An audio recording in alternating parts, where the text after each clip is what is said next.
Ndị mkpụrụ anyị sị ni onye asịrị jide nke oji pụsara nke oji dị mma. Abiriba Etitiama Nkporo Road.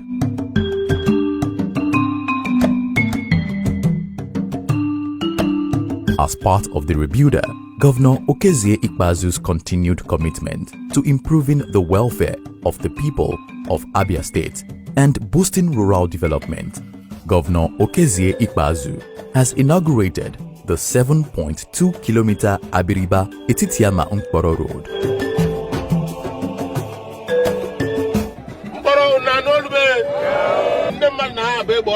Facebook, radio, Before, Uzanya Adibeni galloping.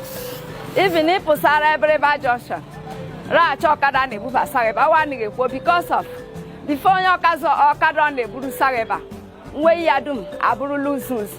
But since that time, Aronoya, Rusata, I may enjoy.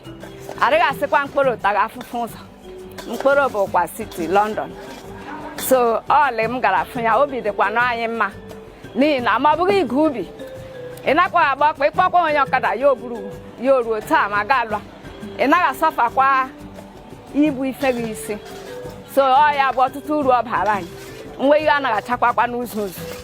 Part of the reasons that led some of us into this business called politics is this road. I remember years back in 2003 when I came to the House of Assembly. By 2004, I tried to ensure that I put this road into the budget of Abia State. And I did. And I had to go to Ministry of Works, compel the then Director of Works, who coincidentally happened to be today the Permanent Secretary of that ministry, that you should come and let's go and inspect this road because it's already in the budget. Your Excellency, by that time, trees were growing on this road.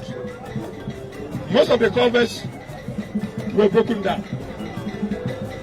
Vehicles were not passing through this road. And when you talk about the Abiriba Nkporo Road, for years, Nkporo was almost inaccessible. If you travel to Nkporo, when you come back, people will definitely know that you've been to Nkporo because it was so bad, it was so dusty, and people hardly would decide to go to Nkporo. But Governor Victor Okezie Ikpeazu came around and decided to fix that road, and that road is a wonderful road. So going to Nkporo now is just less than 5 minutes. Then it used to take up to 30-40 minutes to get to Nkporo.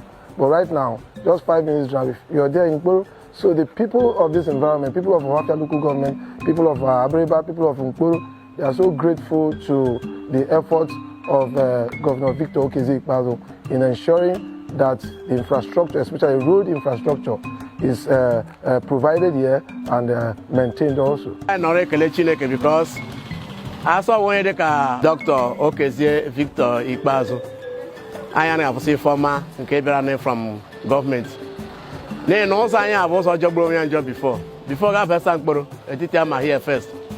And I motor self and have a salia. I am on the bike and we can manage it.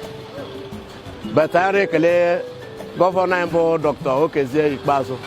Onye me ha no so man de pekpere yo anu anya anu a na bo kwesa ụmụ ahịa si ọgasa Nkporo are me ko agreement motor bless like Nkporo on the buan direct bia Nkporo anya a nwezi ụzọ bụ ụzọ kacha bụ mma also the one of the best road in Abia State now ni na nwanne nwoke on ha agbali Dr. Victor Okezie Ikpeazu PhD on ha agbali very well and ra si Chineke gozie ya onye ma ngozi ya na onyekwara ya efe Jesus. Amen. Ana m ekele nna anyị ukwu Victor Ikpeazu. M rịọkwa ogologo ndụ na ahụ isi ike. Rasị ya n'ihi na ọ lụrụ ọrụ ọma, ya ọrụ ọma agaghị. Ebe ahụ Chineke chọrọ na-eru, ọ na-eru ya tijara. O nweghị mmadụ nwaanyị ibe m mụrụ na akpatụ ya. So m rasị Chineke gọzie ezinụlọ ya. Ụzọ anyị na-agbape taa.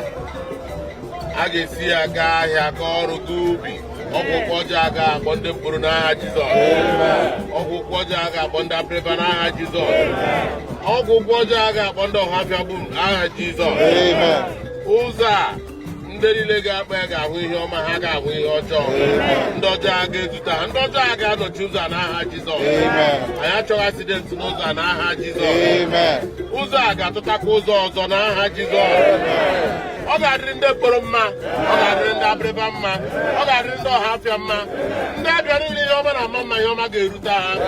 Ana m agbapụ ụzọ abara ha nke Nna na Nwa na Mmụọ Nsọ.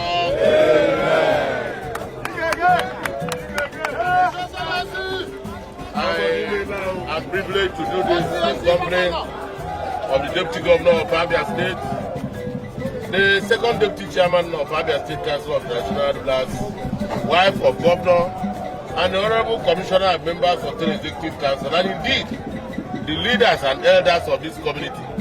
I do this in solemn recognition of the sovereignty of God Almighty, who has so empowered and provided for us to be able to give this to our people. We want this road to bring good luck. We want this road to bring trade and commerce among the people of Nkporo and Abiriba and Abia State. We want all the people of goodwill to fly this road free without accidents. We want to be able to also do this again very soon in this community and other communities. I therefore officially commission this road we have built in the name of God the Father, the Son, and the Holy Spirit. The Abiriba Etitiama Nkporo Road is a strategic tool that would enhance socio-economic activities in the area.